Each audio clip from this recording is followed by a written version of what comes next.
Hello, everybody. I'm here with Joe Mathewson. Joe, lovely to have you on board. Joe is one of the co-founders of Firefly. And for those of you who have children, you'll be very familiar with what Firefly is. But for those of you who don't, Joe, do you want to give us a bit of an overview? Thanks, Ruby, and thanks for having me. So yeah, Firefly is a SaaS platform used by schools, and it helps connect students and teachers and parents together. So that might be things like helping students with their learning, but also helping parents support that learning and really understanding what's going on at school. And we're used by about 900 schools in 50 countries around the world. Now, you started working on Firefly as well whilst you were at school, is that correct? That's right. At that point, it was more of a kind of prototype, which later became a business. But myself and my co-founder Simon were at school together. And this was just at the point where the internet was taking off. And it was also sort of the birth of Salesforce and SaaS. We've really been doing it that long. But we were frustrated by the fact that you couldn't find relevant information as a student online. So lots of information, but not necessarily what's my homework that I've forgotten or left it a bit too late, or what do I need to study for a particular exam I've got the next day. So the original idea really did come from us trying to solve our own problem at our own school at the time, and we built that initial prototype to do that. Or was that like a sixth form project? Yeah, I guess a bit like that. And quickly it became a bit more than that. It sort of took off and became incredibly heavily used within the school. And we used to get pulled out of lessons by teachers who'd knock on the door and say, can you make it do this, or stop it doing that, or show me how to do the other, which, to be honest, was really fun distraction from school. But looking back, also meant that we learned a whole lot about how the software should work and really understood the needs of the schools and the students and the teachers who were using the platform. And I think also early on understood the importance of all the bits around software that make software a success. So you really do need that kind of training and account management and support, which we were kind of providing on the ground, not necessarily knowing we were doing all of those things, but it really did help accelerate the adoption of the initial prototype at school. It's a fantastic journey, one that most children or parents would dream of, right? Having a child start something, develop a business that's been super successful. But what I'd like to talk about, if I can, is just explore some of that journey. So what were the initial stages of building a business like? Can you share some of the early struggles and milestones you encountered along the way? Yeah, absolutely. It's worth saying, obviously, as we started with that prototype, we didn't necessarily start thinking we were building a business. We were building something to solve our own problem. I then went off and finished university and worked in the city for a couple of years. Actually really enjoyed that. But we'd run Firefly as a sort of side business, if you like, alongside university and my city career, and got to 30 customers, which in a way was quite a key milestone, because it was a point at which you couldn't really both do a full-time trading job and operate a business with 30 customers. I kind of knew I needed to make a choice at that point. So that was a key pivot point when the business really became a proper business, which was about 13 years ago. And I quit my job and focused on Firefly full-time. And my day-to-day changed dramatically from working on an equity trading floor to essentially driving the motorways of the United Kingdom and learning a lot about UK geography as I went, because at the time it wasn't my best subject. But essentially, I would meet with as many schools as would agree to meet with me. And I learned a lot about face-to-face selling, and also about how we could adapt the product to be a really, really good fit for not just our own school, but a number of different schools. So starting to see more and more schools use it was definitely a sort of key milestone. And there were all sorts of struggles along the way, from getting those initial meetings and learning how to actually get some yeses, which we managed to do. Also, I think in the early days, in order to generate revenue, we did quite a lot of bespoke work for schools. So pieces of work that was specific to school A or school B. And we knew that to build a really scalable product business, we had to build one product rather than building lots of different products. So that was one of the early learnings. And actually, I really remember how amazing it was when we did focus our product and build one product. and started to see a commonality in requests that schools were asking for, and knew that if we built this thing, it would actually be really useful, not just for that one school, but for lots and lots of different schools. So that was definitely one of the struggles, with kind of moving and scaling from a more bespoke software development piece to building a product that lots and lots of schools could use.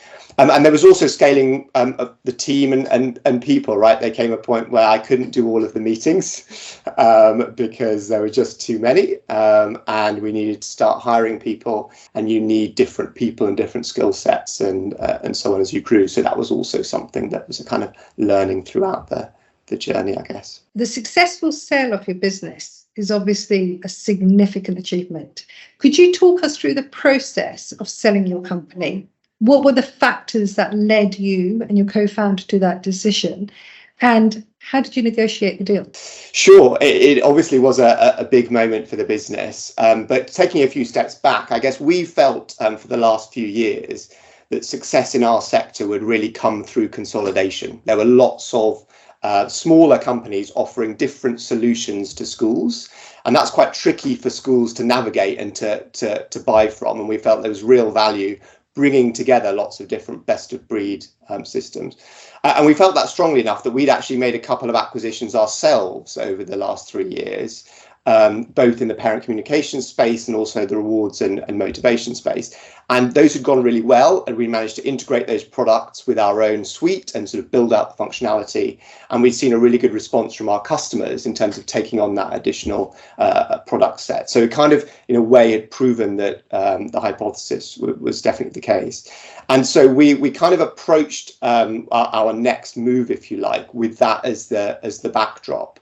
And we wanted to be able to do more acquisitions and be able to do more integrations. And I ultimately wanted to find a partner who could help us with that. And so we appointed EY to help us speak initially to a number of private equity firms about doing a wider EdTech rollout. And we had quite a lot of conversations and got quite far down the process with a number of funds, which again further kind of built our conviction that this is the right thing to do.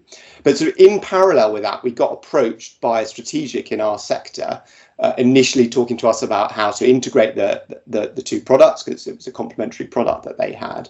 But we got to know them better, and we really liked them, and we felt there was a really strong cultural fit.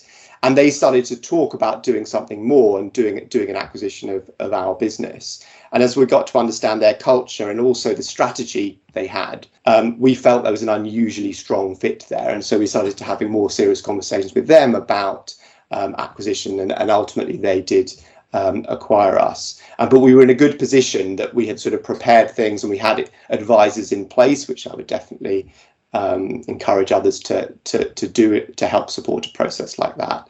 And you asked a bit about negotiation, but obviously EY were helpful to us in doing that. And I think what was also helpful to us was that we had different options, right? We didn't actually set out to be acquired. We had a number of different things that we could do. We had a vision about where we could take the business and the consolidation happening in the sector. And we're kind of able to choose the best path forward. No, absolutely. Just out of curiosity, what impact did COVID have on your business? Yeah, so it's a really good question. I'm sure everyone on this call can remember COVID hitting. It was particularly difficult for UK schools because if some of you may be able to remember, but the announcement was somewhat abrupt, that schools were sort of closed with a few days' notice. And so a lot obviously changed for schools, and given that schools are our customers, that had a big impact on us. And there was a mix. So on the revenue side, we got a lot more interest from schools. Our product became something that was actually required to run your school during the day 24/7 to actually run lessons. So there was a lot of additional interest from schools around that. And we did our best to support schools, and we had some promotions where we didn't immediately ask for money because we knew that schools needed help, and we wanted to be there to help the sector. But actually, many of those schools, a huge proportion of those schools, went on to become long-standing customers. So from a revenue growth point of view, it was a really, really good time for the business. It was quite a tricky time operationally and cost-wise for the business because schools were using the platform 10 times as much. and we pay for servers on a usage basis, and that effectively means your server bill goes up 10 times almost overnight. And that's something you then have to work around. And we took a very early decision not to go back to schools and say, you're using it 10 times as much, we really need to charge you some more money. We felt that our customers were in enough sort of challenging circumstances to not have to deal with that at the time. But it did mean that us as a business had to work on really creative ways of running the infrastructure more efficiently. And actually, it came out of that much stronger in terms of our infrastructure and how we could scale it, because we had to, because there was that huge increase in usage.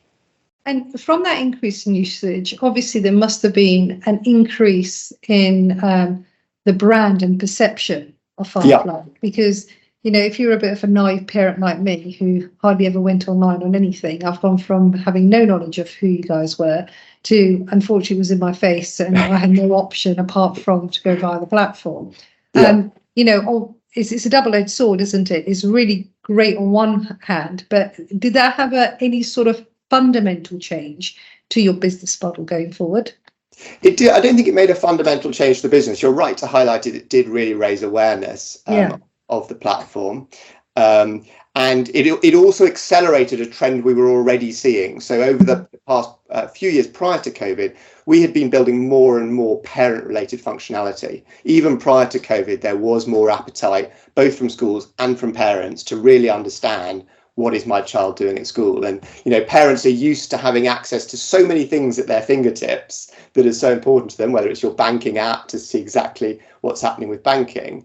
And there was this kind of pent up demand for, I really want to understand what's happening at school. And it's actually quite challenging for schools because they've got a day job of teaching the student. And so adding an additional job of sort of teaching or keeping the parent up to date is quite an additional stream of work for already hard pressed teachers. So they were really looking for solutions that meant that as the teachers did the teaching, parents could automatically be kept up to date. And that's really what we had been building over time. And you're right to highlight that COVID meant that got turned up to 11 very, very quickly. And I mentioned schools needing to go through a big shift. But I'm sure, again, any parents watching this will understand that the huge shift that parents went from having, you know, maybe some conversations about what happened at school to becoming the teacher for a period of time. Now, looking back at your entrepreneurial journey, is there anything you would have done differently? Any decisions or actions that you consider were pivotal to your success that, reflecting on it, maybe with a slightly different course of action? Yeah, no doubt, lots of things. I think we were lucky that we made the big calls, right? Whether that's kind of choosing the right investor. I think some of the challenges we had as we were a growing business were sometimes trying to do too many things at once. And you sort of learn the hard way that actually you can sometimes be more successful doing one thing at a time in order. And I highlighted it earlier, but actually I think also one of the learnings was the importance of all the stuff around the software to any tech or software business. So whether that's the initial onboarding experience for customers, whether that's training, whether that's the support when they ring up and need help with the product, or the ongoing account management. The importance of all of that is critical and in many ways just as important as the software. Joe, what advice would you give to any aspiring young entrepreneurs looking to start their own business? I think you have to be really interested in the problem that your business is solving, because it won't necessarily all happen overnight. There are clearly business successes that have been shorter, but I think if you look at the businesses that have really built sustainable, long-term, impactful businesses, they often take some years to come to fruition. And so you need to be really passionate about the problem that you're solving, and you need a certain amount of grit and determination as well. But I think in a way, the core thing is having that passion for what you're doing and how you're helping your customers. Ultimately, it makes a big difference to keeping you going. And then I mentioned sort of not doing too many things at once, but again, I think it's even more important at an earlier stage of business where you've got less people and less resources and less time often. Now, I know you're currently working for the strategic that bought Firefly, but at some point in the future, you might be looking at pastures new. Do you have any exciting ventures that you'd like to pursue next? And if so, what are they? To be honest, I'm quite focused at the moment where I am. So sold the business relatively recently, but as you highlight, have taken a role at our acquirer, and it's a role that's quite important to me personally, focused on making sure the company integration goes really smoothly, so that our customers and our team and ultimately shareholders can see the benefits of the deal as quickly and as smoothly as possible. And perhaps having been on the other side of acquiring two businesses, there's a load of experience I can bring to that. And I think we're making good progress on that, and I'm excited about how we're doing on that. But that is an important job that I want to make sure is done properly, and I'm sure it will give me some time to think about what I would like to do over the next few years. What does success mean to you, both personally and professionally? How do you define it? And has your definition evolved over time? I think it's definitely evolved over time. Primarily, I think as I've got older, maybe wiser, but definitely older.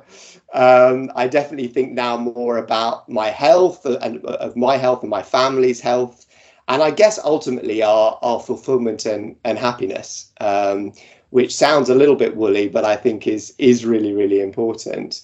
But I am also a very results-driven person, and I fundamentally believe that financial performance is a really important way of keeping score, if nothing else, and making sure you're building something lasting and sustainable. And so that really does drive me, and seeing growth of the business.